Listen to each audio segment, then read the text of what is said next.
અમારા મેકઅપ વગરના મેડમ શું કરે છે? જો જો હજી મેકઅપ નો ઠઠારો કરે છે ભાઈ. લાગે છે પપ્પા? નહીં તૈયાર કરવાની હોય, કોઈ તઈ થવાનું હોય, એના પપ્પાની જેમ ખાલી એકને તૈયાર થઈ નો બે જવાનું હોય. પપ્પા શું કરે? જો રેડી થઈ ગયા ને? Okay okay. તો જોયો આમ ભાઈ ગમી ગયા તને? હે ભાઈ ગમી ગયા? એક આ ભાઈ તારી જેટલા જ છે. બહુ જ લાંબુ ટ્રાફિક છે બ્રિજ લગીને.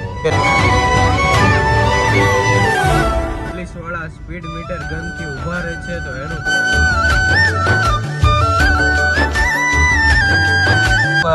પોલીસ વાળા આ જગ્યાએ ઉભા રહે છે ડિવાઈડર પર. દેખાય ને? Good morning. તો જો જો નિત્ય તને આટલા બધા જગાડવા આવી ગયા છે. ઉભા થાવ ઉભા થાવ ઉભા થાવ. હાલો હાલો હાલો હાલો હાલો. તારે આવું છે આજે બાબા? આવું છે?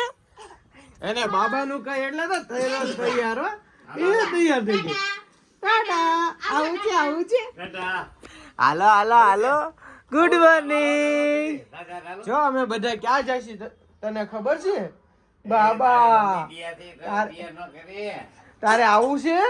Welcome back to my YouTube channel Gaurav Dodiya nation. Welcome to another. Finally તો અત્યારે અમારે જવાનું હતું સવારના 7 વાગે. તો અત્યારે વાગી ગયા છે 9. તો ચાલો ચાલો જલ્દી મોડું થાય છે. તો શ્રદ્ધાને અને મમ્મીને ને બધાને રેડી કરી. આ જો આ તો એક રેડી થઈ જ ગયા છે. અને અમારા મેકઅપ વગરના મેડમ શું કરે છે? જો જો હજી મેકઅપ નો ઠઠારો કરે છે ભાઈ. અને અમારા ગુડ મોર્નિંગ નિત્યા મેડમ. Good morning. જય શ્રી કૃષ્ણ. બાપા સીતારામ. અરે વાહ. તો હાલો હાલો મમ્મીને કે જલ્દી તૈયાર થાય ને નિત્યાને કરે. પપ્પા શું કરે? જો રેડી થઈ ગયા ને? Okay okay. તો જોયો અમે બે જ તૈયાર થયા છે, બીજા કોઈ એટલે કોઈ જ તૈયાર નથી થયું. કારણ કે અમે સૌથી ઝડપી કામ કરવા વાળા માણસો છીએ. આ બધા તો ઢીલા ઢપ છે. જો અહીંયા અને બીટુ આવી ગયો છે, રેડી થઈ ગયો છે. હાલો હવે હાલો. હું વાર છે? હાલો 9 વાગી ગયા. ઓકે. તો અત્યારે મમ્મી પપ્પા ને બીટુ તઈને જાય છે 4 વ્હીલમાં, કારણ કે રેડી થઈ ગયા છે ને મારે વાર લાગશે. તો ટાટા આવજો. તો અત્યારે અમારે લોકોને વાર લાગશે કારણ કે અમારી નિત્યા મેડમ જાગી ગયા છે અને એને ચા દૂધ પીવડાવે છે. તો જો જો તો આના લીધે અમારે સૌથી વધારે મોડું થાય હો. નિત્યાને નવડાવવાની ધોવડાવવાની અને તૈયાર કરવાની. તો બસ એને નાઈ ધોઈને તૈયાર કરે પછી તમને મળીએ છીએ ઘડીક રહીને. ઓકે. તો જો જો બાપ દીકરી બંને તૈયાર થઈ ગયા છે. તો લુક એટ મી. તો કેવા લાગે છે અમે બંને? નિત્યા આપણે કેવા લાગે છે પપ્પા? મસ્ત છે. તમારી નિત્યા મસ્ત લાગે છે, પણ નિત્યાની મમ્મી તો હજી લગી તૈયાર જ નથી થઈ. બહુ લેટ કરી રહી છે. જો જો મમ્મીને નિત્યા નહીં તૈયાર કરવાની હોય, કોઈ તઈ થવાનું હોય, એના પપ્પાની જેમ ખાલી એકને તૈયાર થઈ નો બે જવાનું હોય. હા ઓકે ઓકે ઓકે. થઈ ગયું તારું? પતી ગયું? તો હવે તો તૈયાર થા. હવે તો તૈયાર થા. જો 9:30 વાગી ગયા. જલ્દી જલ્દી ચાલો ચાલો. તો અત્યારે અમે જાય છીએ તૈયાર થઈને નીચે. ઓકે. તો અત્યારે શ્રદ્ધા અડધી કલાક પછી રેડી થઈ ગઈ છે. તો અત્યારે જો હવે અમે જાય છીએ અહીંથી કાકાના ઘરે. તો અત્યારે અમે કેટલા દિવસો પછી સવારમાં નીકળ્યા છીએ બહાર. તો જો જો મારી નિત્યા આગળ બેસી ગઈ તૈયાર થઈને અને પાછળ શ્રદ્ધા. તો ચાલો ચાલો બહુ મોડું થઈ ગયું છે. તો જાય છે સીધા હોટલે. તો તમને ડાયરેક્ટ ત્યાં જ મળે. ત્યાં લગીને તમે સિનેમેટિક એન્જોય.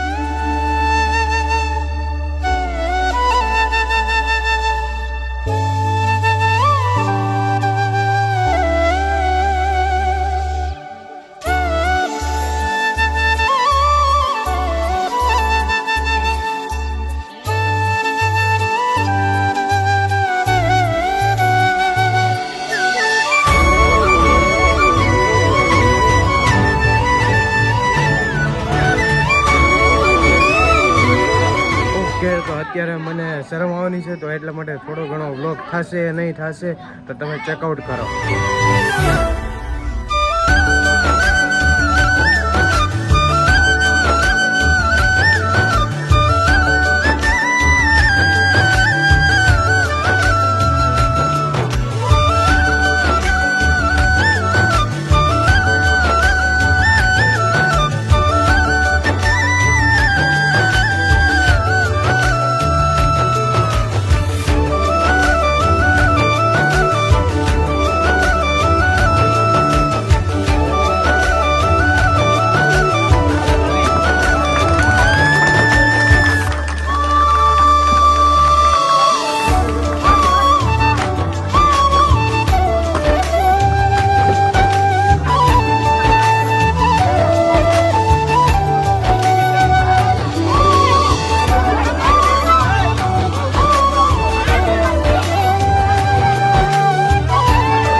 અહીંયા સમાપ્ત થાય છે અને મારી નિત્યા જો એની ભાઈની હારે રમવા માંડી.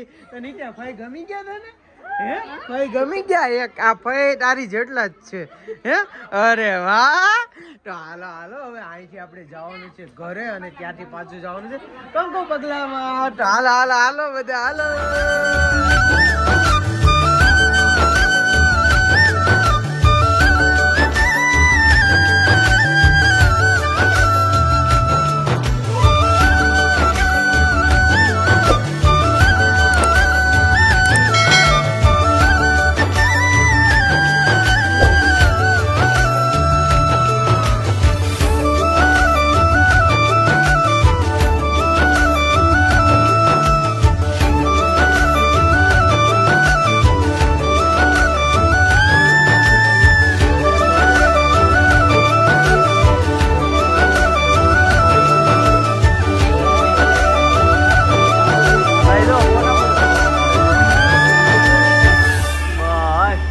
Hey guys, welcome back to my YouTube channel Gaurang Dodi vlogs અને વેલકમ ટુ અનધર. તો ફાઇનલી તો કાલે રાત્રે સગાઈ હતી તો ત્યાંથી અમે બધું જ પતાઈને ઘરે આવી ગયા હતા.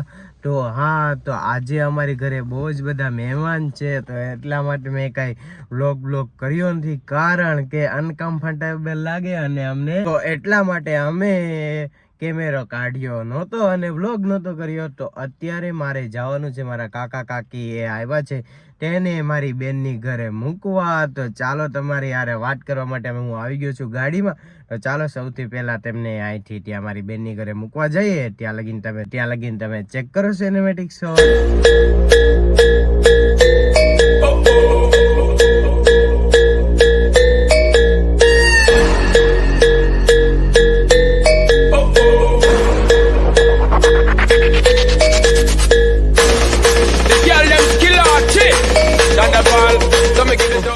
તો રીધિની ઘરે પહોંચી ગયા છે અને ગાડી પાર્ક કરીને જઈ ચાલો ઉપરની બાજુ.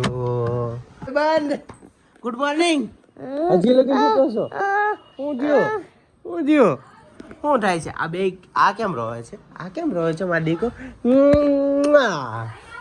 ઉભા થાવ. ઓકે, તો ફાઇનલી રીધિની ઘરે જી આવ્યા અને મૂકી આવ્યા કાકા કાકીને. અને અહીંથી મારો એક કેમેરો પણ રહી ગયો તો લેવાનો તો એ પણ લઈ લીધો. અને હવે અહીંથી જાય છે પાછા ઘરે કારણ કે મારી ઘરે આજે બીજા પણ મહેમાન આવે છે એટલા માટે. તો આજના 2-3 દિવસમાં તો અહીંથી અહીંયા જ કરવાનું થશે. અને આ તમે જોઈ રહ્યા છો એ છે સુરતની યોગી ચોકની બુધવારી બજાર. તો આ જે બુધવાર છે તો બુધવારી બજાર ભરાઈ રહી છે અહીંયા અને પેલી બંને બાજુ. તો આપણે જઈ છીએ સરથાણાથી બુધવારી બજારથી ઘરની બાજુના રસ્તા પર. તો આગળ જે આવશે તે છે અમારા સરથાણાનો બ્રિજ અને ત્યાં સરથાણા કોમ્યુનિટી હોલ આવે છે રાઈટ સાઈડમાં અને સીધા જાય તો સરથાણા નેચર પાર્ક આવશે. અને સુરતમાં આવો ને આટલું ટ્રાફિક જોવા ન મળે તો એ તો વાત જ અલગ છે. અને એ પણ યોગી વિસ્તારમાં બહુ જ લાંબુ ટ્રાફિક છે બ્રિજ લગીનનું. કે શું મારો આપડા સુરત આવડું સિગ્નલ લાઈટ ઉપર હાલવા માંડ્યું કે શું? એવું લાગે છે મને તો અહીંયા. અને આ ટ્રાફિકમાં ઊભા મારે કેટલી કહું 10 મિનિટ થઈ ગઈ છે પણ હજી આ રસ્તો ખુલ્યો નથી. સિગ્નલ 2 વખત ખુલીને બંધ થઈ ગયો પણ આ રસ્તો નથી ખુલ્યો. એના હિસાબથી નક્કી કરવામાં આવે છે કે આપણે સુરત હજી સિગ્નલ ઉપર હાલતું નથી. જોઈ શકો છો તમે. અને આનું મેઇન રીઝન કારણ કહી દઉં કારણ કે અમારે અહીં સુરતમાં મેટ્રોનું કામ ચાલે છે એના માટે સિગ્નલ પર ગાડી એકેય ચાલી શકતી નથી. તમે આગળ જીસીબી નું કામ તો જોઈ જ લીધું હશે. તો બસ આવું છે અમારું સુરત. ધીમે ધીમે પ્રગતિના પંથે ચાલી રહ્યું છે. અને આ તમે જે જોવો છો ને સુરત મેટ્રોનું કામ ચાલુ છે. આ કોલમ બ્રિજની નખાઈ ગઈ છે વચ્ચે. તો આ બંને બ્રિજની ઉપરથી ચાલવાની છે અમારી સુરતની મેટ્રો. તો અહીંયા હું તો મસ્તીની ગાડી બંધ કરીને બેસી ગયો છું કારણ કે આગળ જીસીબી નું કામ ચાલે છે અને ત્યાં ટ્રકમાં બધો સામાન લોડ થાય છે એના માટે. તો બધા જ વાહન વાળા ગાડી બંધ શરૂ રાખીને ઊભા રહ્યા છે અહીંયા. ઓકે, તો 20 મિનિટ રસ્તો ખુલી ગયો છે અમારો આ બાજુનો. તો ત્યાં બ્રિજ નું કામ ચાલે છે, એના માટે ટ્રાફિક હતું, બીજું કશું જ હતું નહીં. અને આ અમારા અયોધ્યામાં જ્યારથી ઓપનિંગ થયું હતું રામ મંદિરનું, તેદુના આવા જ સર્કલ પર બનાવેલા છે. શું તમારા સિટીમાં પણ આવું હતું કે નહીં? અમને કોમેન્ટ બોક્સમાં જણાવજો. અને સુરતના જો વીઆઈપી સર્કલમાંથી તમે પ્રસાર થતા હોય તો અહીંયા એક વાતનું ધ્યાન રાખજો કે અમરોલી જવાવાળા રસ્તા પર પોલીસ વાળા સ્પીડ મીટર ગનથી ઊભા રહે છે, તો એનું ખાસ ધ્યાન રાખજો. જો તમારી ગાડીની સ્પીડ ઓવર સ્પીડ હશે 80 કિલોમીટર પર ની ઉપરની બાજુ, તો તમારી ઘરે 2000 નું ચલાણ આવવા માટે તૈયાર રહેજો.